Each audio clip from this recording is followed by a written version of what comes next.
Welcome back to Health Hope. I'm Dr. Paul Yim, and this episode we're going to continue the God's Health Plan for the Creationist and the Evolutionist.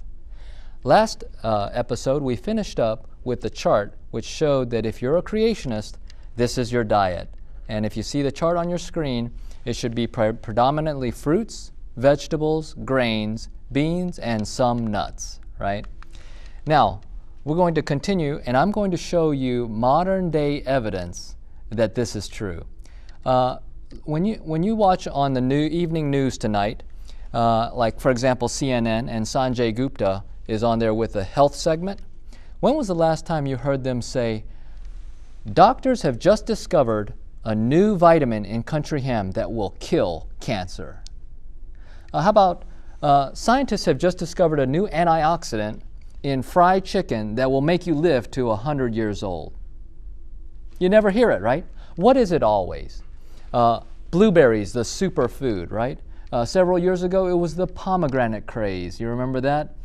Super high antioxidants, right? We were putting it in body lotion and face cream. You're supposed to eat the stuff, right? But we went crazy over pomegranates. Recently, it's been the acai berry or the acai berry, depending on your pronunciation. 50 times more antioxidants than oranges, right? Why is it always the fruits and the vegetables that they highlight? And who is reporting this on the evening news health moments? Is it the God-believing Christian? Absolutely not. These are just evolutionists, scientists, and doctors reporting this. So, according to God and evolution, we should be eating predominantly fruits, vegetables, beans, grains, and nuts, right? Now, you might say, well, Dr. Yim, if I do that, I'm going to get weak, or I might be an oddity. Here's a short list. I brought a short list, if you see on your screen, of famous vegetarians. You'll be joining the group such as Albert Einstein or Sir Isaac Newton. These people really suffered in their intellect, right, because of their diet? Absolutely not. There are many famous athletes on the list. Martina Navratilova, Billie Jean King. You've got Carl Lewis, Joe Namath, including the magnificent Bill Pearl, 4-time Mr. Universe bodybuilding champion on a plant-based diet. Carl Lewis was a 10-time Olympic medalist, and at one time he was held the title of world's fastest man. Boy, you'll have to run really fast to grab him and get some grease and meat down his throat, right?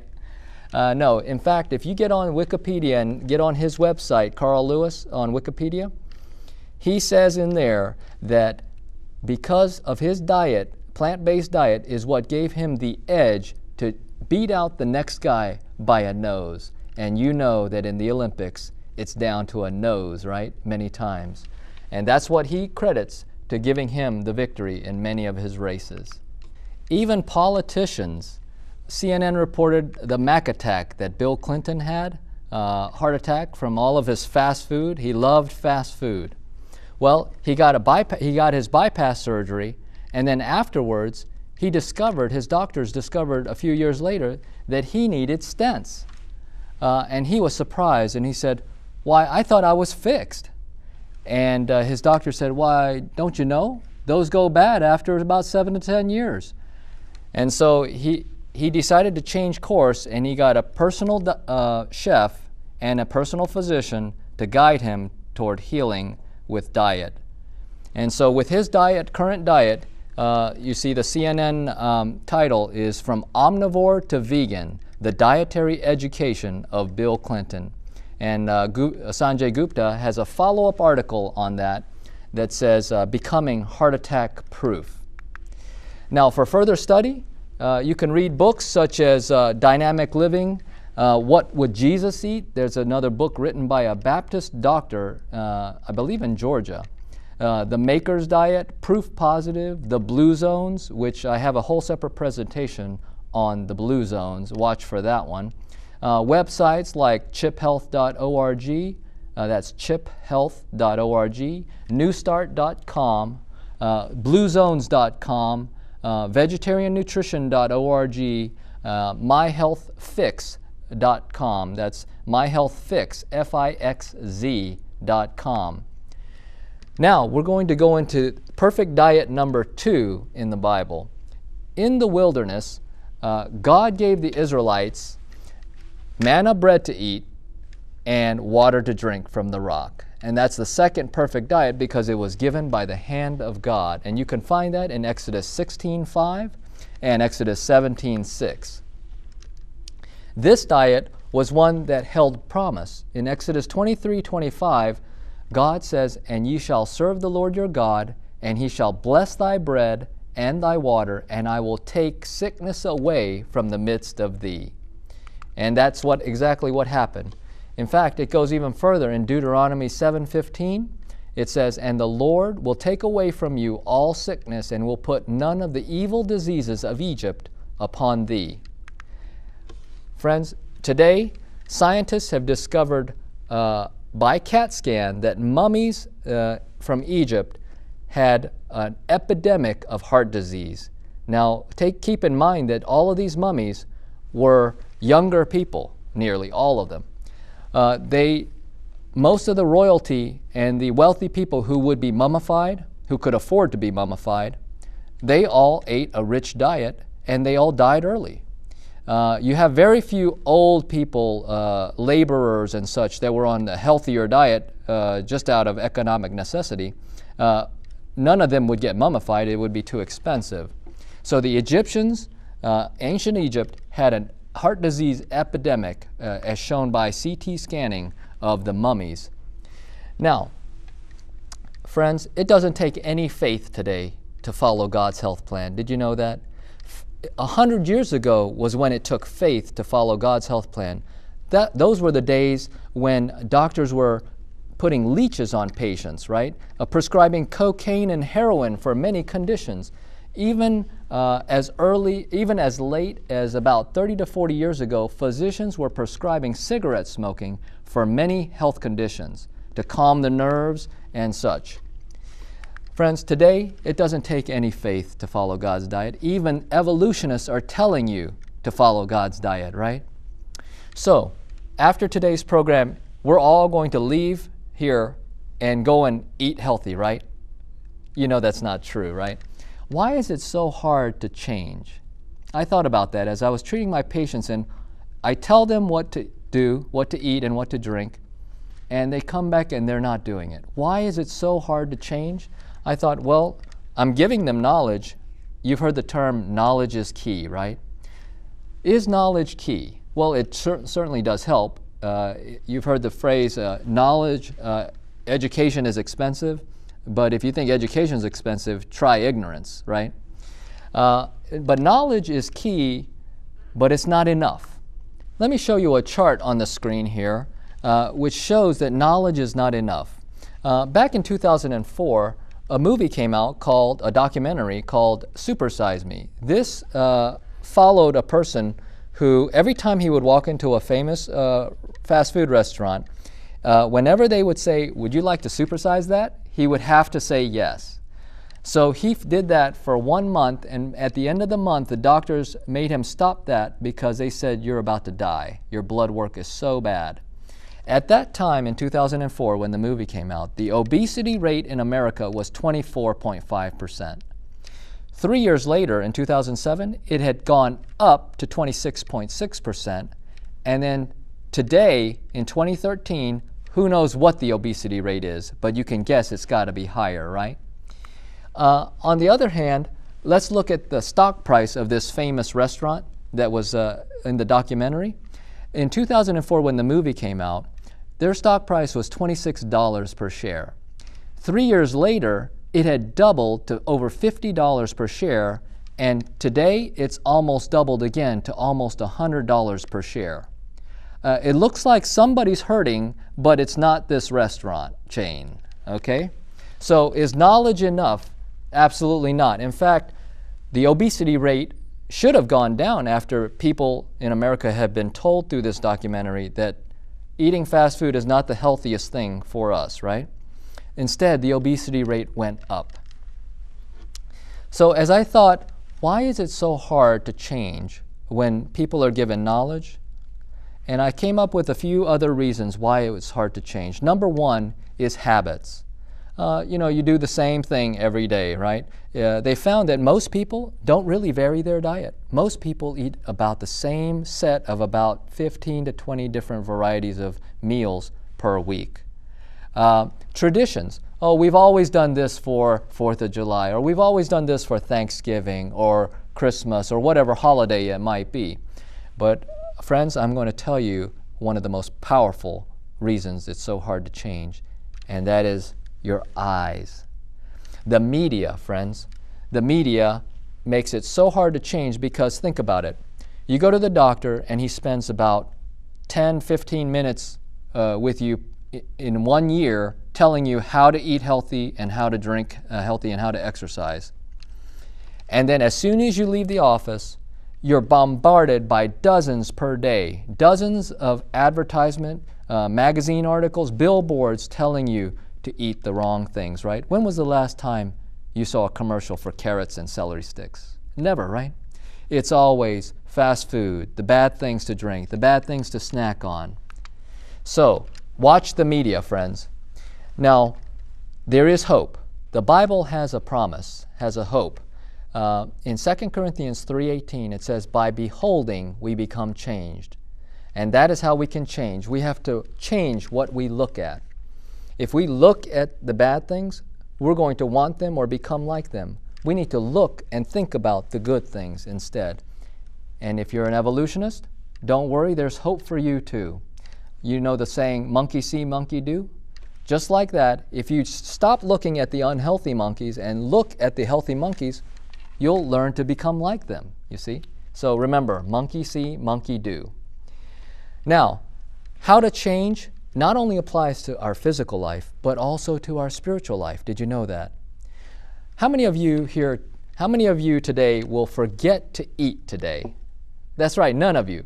Everybody will remember to eat. But can you forget to feed your spirit today? Absolutely. We need to remember to take in Jesus daily, right?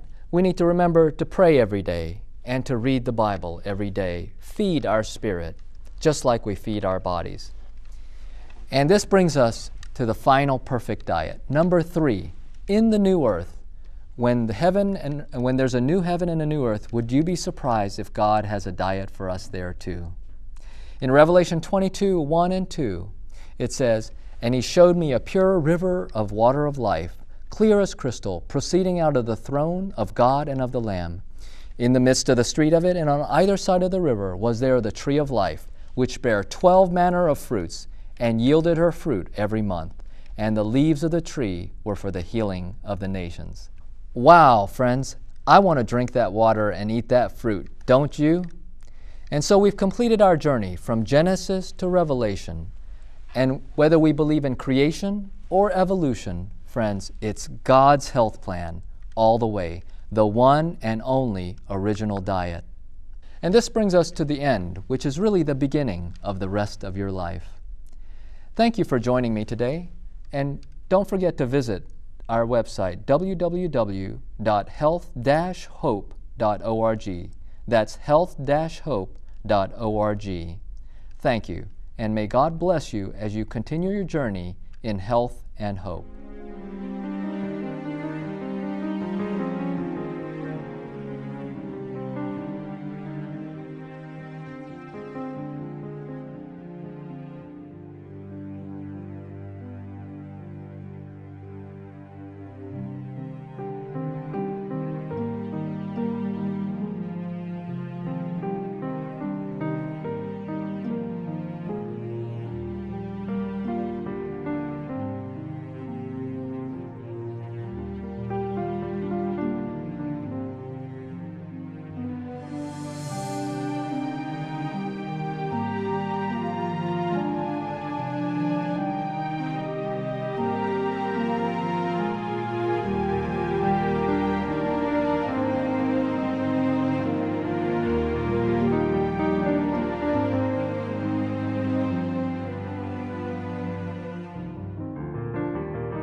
I'm Dr. Paul Yim, and today we have a very special guest who is near and dear to my heart. Her name is Nicole Yim, and she is a college student home on summer break. Nicole is here to share with us some of the ways she's been able to put into practice the health principles you've been learning here on Health Hope. So, welcome to the show, Nicole. It's so good to have you here. Thank you, Dr. Yim. It's a pleasure. So, how was your first year of college? College was so much fun. I'd say the past year was the best year yet. Oh, wow. Gets better and better, huh? I hope so. Mm-hmm. So, what are you studying? What is your major? My major is biology with a pre-med focus, and one day I hope to become a doctor. Oh, wow. Isn't it so interesting to study about the human body and how to keep it healthy? It is, and one day I hope to become a healthy doctor, like yourself, and help my patients be healthier as well. So, tell us, Nicole, what are some of the ways you've been able to use the health tips to work for you? Well, for one thing, I love to eat. So when I'm eating, I try to keep nutrition in mind and eat as healthy as possible. So what do you eat? Well, the foods I eat can be broken down into 4 categories: fruits, vegetables, protein, and whole grains. So what are some examples of those foods that you eat? For example, what are some of the grains that you would eat? Examples of whole grains would be foods such as whole wheat bread. I love bread, brown rice, and all sorts of things, but I'd say the one thing I've fallen in love with recently was quinoa. For some of our viewers who may not know what quinoa is, would you briefly tell us about quinoa? Quinoa is an ancient grain that is packed with protein. It has 8 grams of protein per cup, as well as 5 grams of fiber. Wow, sounds like a great food. What about some protein? What are the protein sources? You've gone over the grains. Examples of proteins I eat would be nuts and seeds, soy products such as soy milk, tofu, edamame beans, and of course the superfood beans. Beans, right. Did you know that beans have more antioxidants than fruit? Wow. More than fruit. I thought fruits were the antioxidant champions, but beans have even more. And they're also no cholesterol and low in fat. That's right. And since I'm on a plant-based diet, people often ask me how I get protein into my diet. Well, there are actually quite a number of plant-based complete proteins. Complete protein meaning it contains all the essential amino acids. So they come together in your body to form complete essential amino acids, which dairy products and animal products do. Some examples of plant-based complete proteins would be foods such as soy. Soy products are good. Buckwheat, spirulina, hemp seed, and my personal favorite, quinoa. Now, moving on, what about some of the vegetables? What are vegetables that you would eat? I love my veggies. Some examples of vegetables I like would be all my leafy greens, such as lettuce, spinach, kale, Swiss chard. I love cucumbers and asparagus, and I love colorful vegetables too, such as bell peppers, tomatoes, carrots, and I love broccoli. Wow, wonderful variety. Sounds like you would never get bored. And I noticed that you mentioned all of the true vegetables. Many times people believe that they're eating vegetables when they're actually eating a grain or a legume. For example, I have patients that say, Dr. Yim, I'm eating my corn, rice, and beans. I'm eating my vegetables, but none of those are true vegetables. They're actually grains and legumes. So I'm glad you mentioned the true vegetables, which are the true greens and the colorful vegetables. Now, how about the fruits? What are some of your favorite fruits? Some of my favorite fruits would be berries. I love all kinds of berries: strawberries, blackberries, blueberries. I love citrus fruits such as oranges, grapefruits, and lemons. I love tropical fruits like mangoes, pineapples, and of course the all-American staples like bananas, apples, peaches, and grapes. In addition, I love Korean pears. Oh, wow. Asian Korean pears are good. Yes, they sure are. Now that you've told us the kinds of foods you eat, practically, how would you put them together in a meal? For example, what would you eat for a typical breakfast?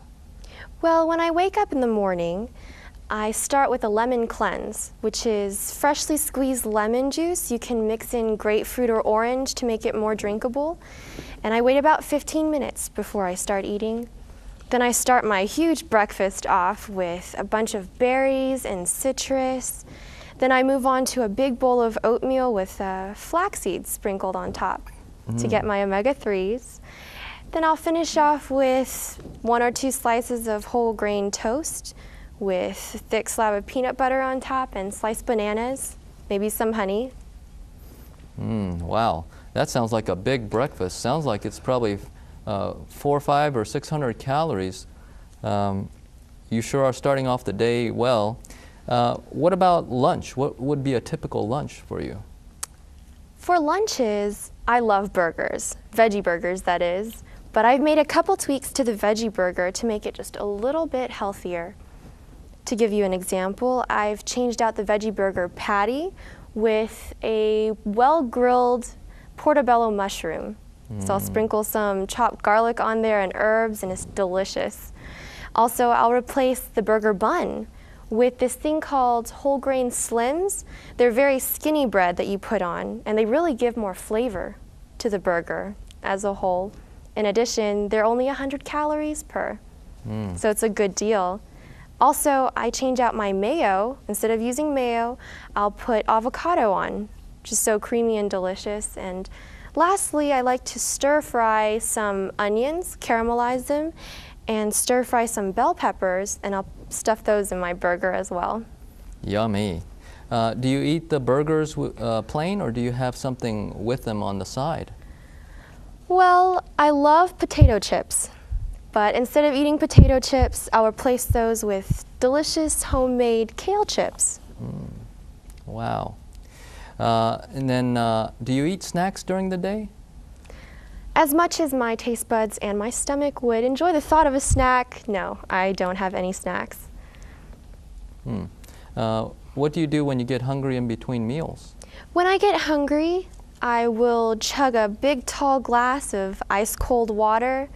I'll wait about 15 minutes, and within that time, my hunger's gone away, which actually tells me it wasn't real hunger, it was false hunger, because our bodies feel the same whether we're hungry or thirsty. And I bet you're glad 15 minutes later when you're not hungry and you didn't eat that snack, huh? I am glad. I think it's very important to stay in tune with what your body really needs, and your body feels the same whether you're hungry or thirsty. So now that you don't snack, what do you do for dinner? What's a normal supper for you? One treat I especially like is Korean food because I'm Korean. There are these delicious Korean lettuce wraps that are so good. Basically, you take lettuce and squash leaves and other greens and you stuff those with brown rice, a meat substitute based on gluten is delicious, and other Korean side dishes that add spice and extra flavor. And there'll be a side of maybe Korean soup that's very hearty and filling. I have a hard time finishing my plate. And it doesn't pack many calories too, right? It sure doesn't. What are some other examples of dinners that you could eat?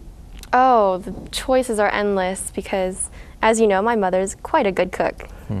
She makes things like lasagna and pizza, except we replace cheese with other alternatives such as pesto or tofu. It's delicious and you can get so creative. She also makes other types of Korean dishes, and she also makes all types of pastas. My favorite would be a creamy Alfredo sauce that's actually based off cashews. It's just as rich and delicious as real Alfredo, and we like to stir fry some garlic and mushrooms and put that on top. Wow, I'm ready to eat dinner already. In closing, do you have any final tips for our viewers?